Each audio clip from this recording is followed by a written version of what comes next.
मक्के की धरती पर हजरत आमिना के बदन से नूरदार हुआ। हमारे आका मौला रूही फिदा जनाबे मोहम्मद रसूलुल्लाह सल्लल्लाहु अलैहि वसल्लम जब पैदा हुए तो न तो रोए और न चुप रहे।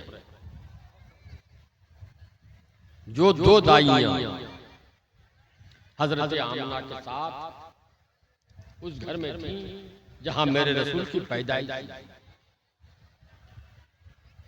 उस जमाने में दाई कहलाती थी, अब तो नर्से कहलाती है। बच्चा घर में पैदा ही नहीं होता, जो पैदा होता है नर्सिंग होम में जाके पैदा होता है। उन दोनों दाई का बयान था। जो दो दाइयां थी मेरे नबी के पैदा होते वक्त हजरत आमिना के पास, उन दो दाइयों का बयान था। वो दोनों दाइयां कहती हैं कि सरकार जब बरामद हुई तो लगा जैसे अचानक अंधेरी रात में बल्ब बल गया, पूरा कमरा रोशन हो गया। ये तो दाइयों का बयान था। खुद हजरत आमिना का बयान यह है कि मैंने देखा मदीने मक्के से कि बसरा तक रोशन है। कहां मक्का, कहां बसरा। बसरा के दरोबाम नजर आ रहे हैं। खैर, मैं तफसील की तरफ नहीं जाऊंगा, 15-20 मिनट ही बोलना है मुझे। बोलते बोलते जिंदगी गुजर गई।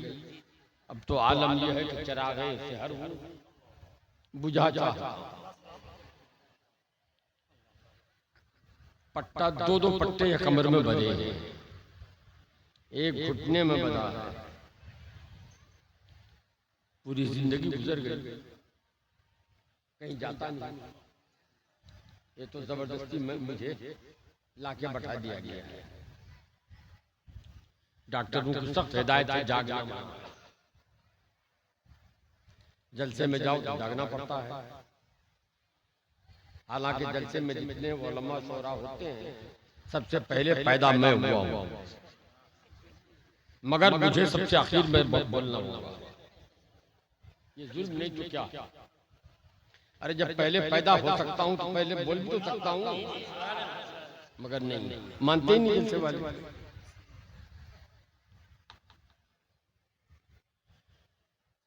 तो अल्लाह के नबी, अब वो दाइयां कहती हैं कि अल्लाह के नबी जब पैदा हुए, बच्चा जब पैदा होता है तो बच्चे के बदन में कुछ चिकनाई सी होती है जिसे पोंछ के या धो के साफ किया जाता है। वो फरमाती है कि हमने देखा कि जैसे बच्चा नहलाया हुआ पैदा हुआ।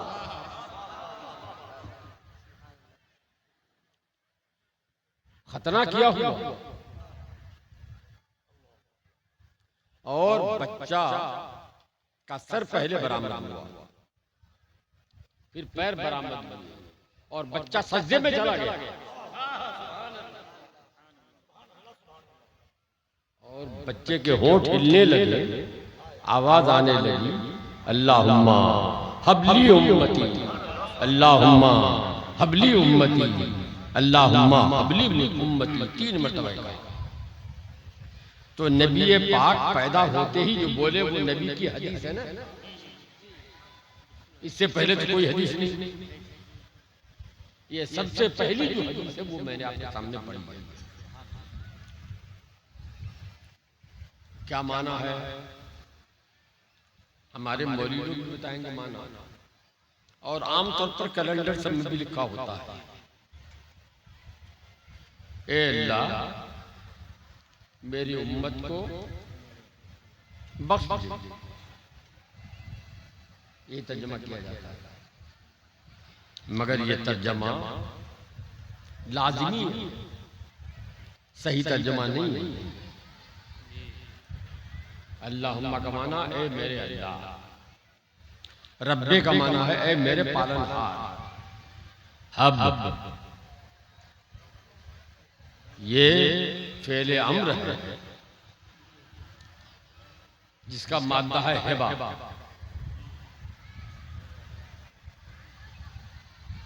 जिसका माना है हिबा। तब तर्जमा हुआ ए अल्लाह हिबा कर दे, रब्बे ए मेरे पालनहार, हब हिबा कर दे। हमारे यहाँ भी आजकल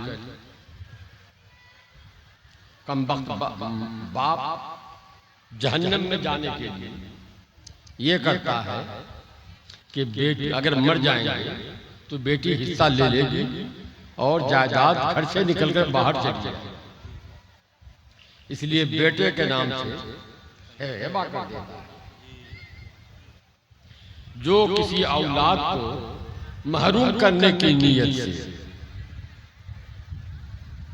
इसीलिए नहीं कि बेटा बड़ा नेक है, मुत्तकी परहेज़गार आदमी, अल्लाह अल्लाह करता है। ये दुनिया में जीने के लिए कोई न कोई तो जरिया चाहिए। ये तो बेईमानी कर लेगा, ये तो झूठ बोलकर कमाएगा, ये क्या करेगा सच्चा। इसीलिए उसको हिबा कर देता है जो सच्चा नेक है। इस मकसद से तो जायज़ है, गुनाह नहीं। ये बेटा मेरा आलिम है,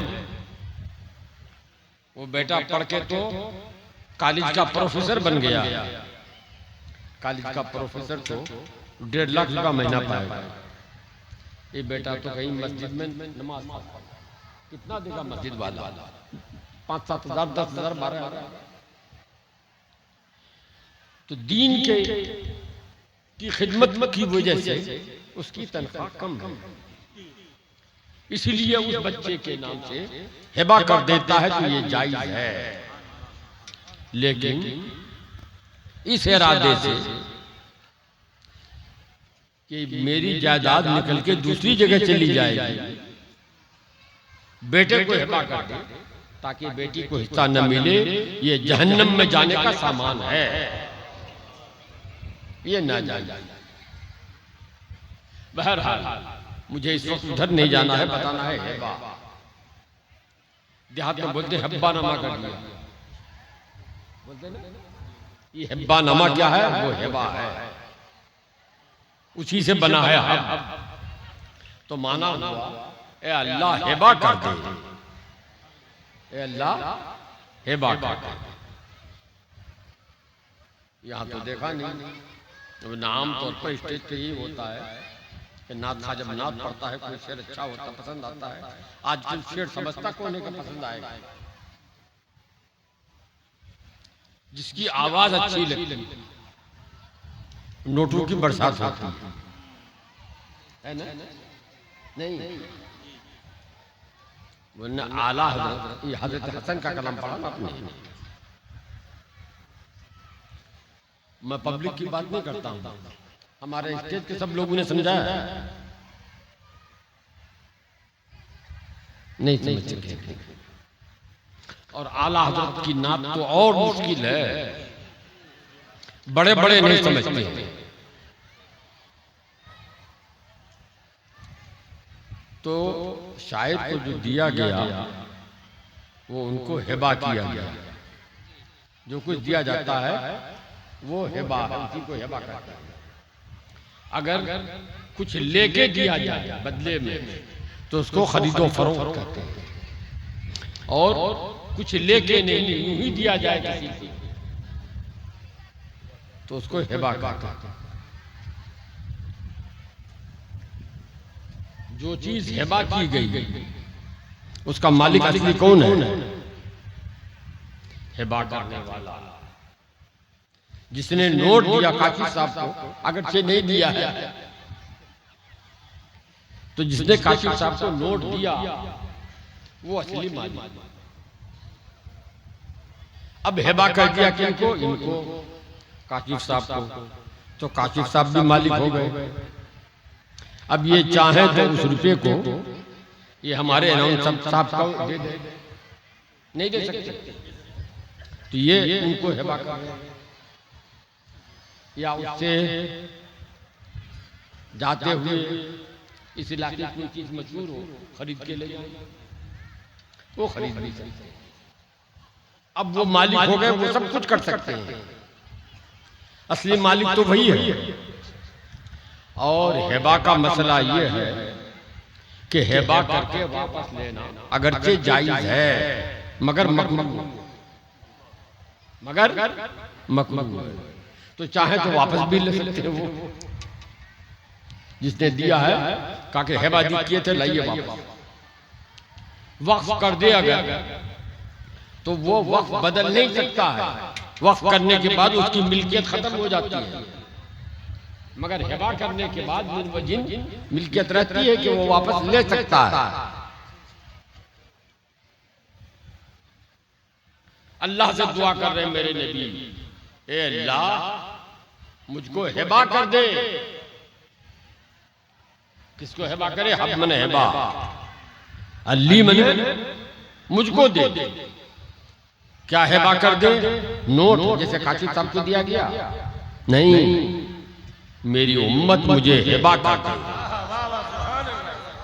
नबी कह रहे हैं, पैदा होते ही पहली दुआ है, ए अल्लाह मेरी उम्मत मुझको हिबा कर दे। तो क्या नबी की पहली दुआ ये कबूल नहीं हुई होगी? बोलो, नबी की पहली दुआ कबूल नहीं होगी? अल्लाह ने जरूर हिबा कर दिया। असली मालिक अल्लाह, अल्लाह ने नबी को, नबी की उम्मत हिबा कर दी। असली मालिक अल्लाह। तो अब नबी को हिबा कर दिया तो नबी अपनी उम्मत के मालिक हुए कि नहीं? बोलो। इसीलिए इमाम अहले सुन्नत ने फरमाया, या रसूल अल्लाह मैं तो मालिक ही कहूंगा कि हो मालिक के हबीब, मैं तो मालिक ही कहूंगा कि हो मालिक के हबीब, यानी महबूब व मुहिब में नहीं मेरा तेरा। तो मेरे रसूल अपनी उम्मत के मालिक हैं। जैसे कुरान करीम में सबसे पहले नाजिल होने वाली आयत इक़रा बिस्मि रब्बिक, ऐसे ही ज़बाने रिसालत से निकलने वाले पहले अल्फाज ये हैं, अल्लाहुम्मा हबली उम्मती, अल्लाहुम्मा हबली उम्मती। उसी को बिलमाना रवायत की है रावियों ने, तो अल्लाहुम्मा की जगह रब्बे हबली उम्मती का जमा बनाया है। पहली आयत कुरान की इक़रा बिस्मि रब्बिक, पहली हदीस जो ज़बाने रसालत से निकली, अल्लाहुम्मा हबली उम्मती। पूरी दुनिया में आम दस्तूर है कि जब बच्चा पैदा होता है तो या तो रोता हुआ या फिर खामोश, दो ही तरह से। तीसरा तरीका नहीं है बच्चा पैदा होना, या तो खामोश या रोता। बच्चा अगर रोता हुआ पैदा हो तो बाप माँ, दादा दादी, नाना नानी सब मुस्कुराते हंसते हैं। क्यों? इसलिए कि रोना बच्चे की जिंदगी की अलामत है, पहचान है। बच्चा जब रोता हो तो सबको खुशी होती है कि बच्चा जिंदा है। और बच्चा अगर खामोश हो तो बच्चा तो नहीं रोता, माँ बाप, दादा दादी, नाना नानी ये सब रोते हैं। क्यों? कि चुप रहना मौत की अलामत है। मगर दुनिया की तारीख में एक बच्चे ने रिकॉर्ड तोड़ दिया।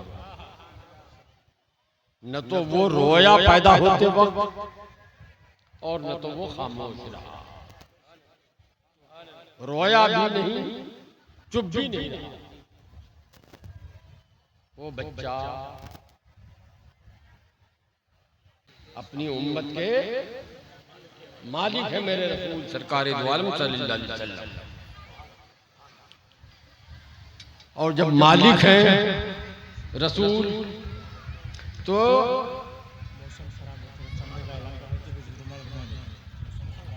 मौसम खराब हो रहा है।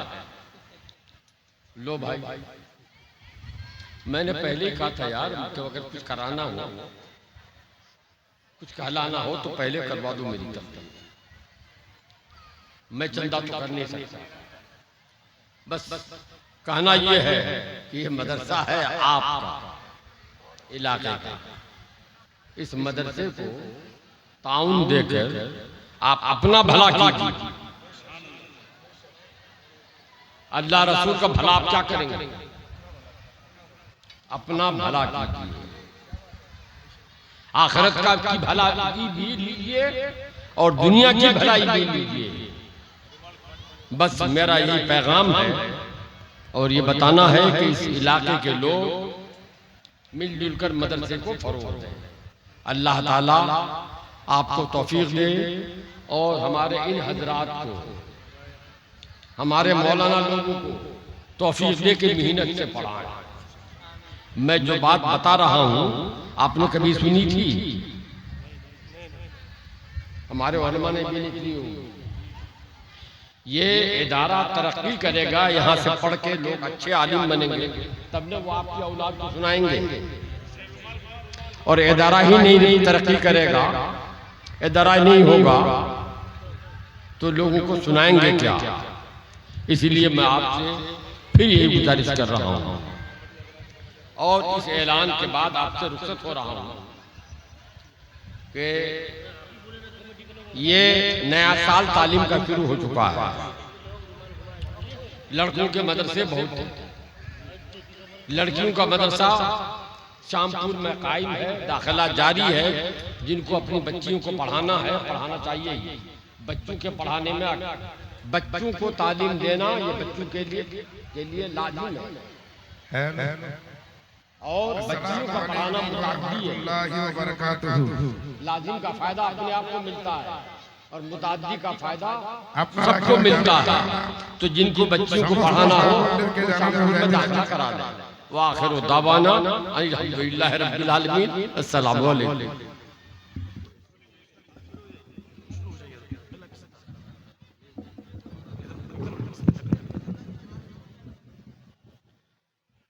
बिरादरान इस्लाम, अस्सलामु अलैकुम व रहमतुल्लाहि व बरकातुहू। समस्त माँ बंदर के बाबा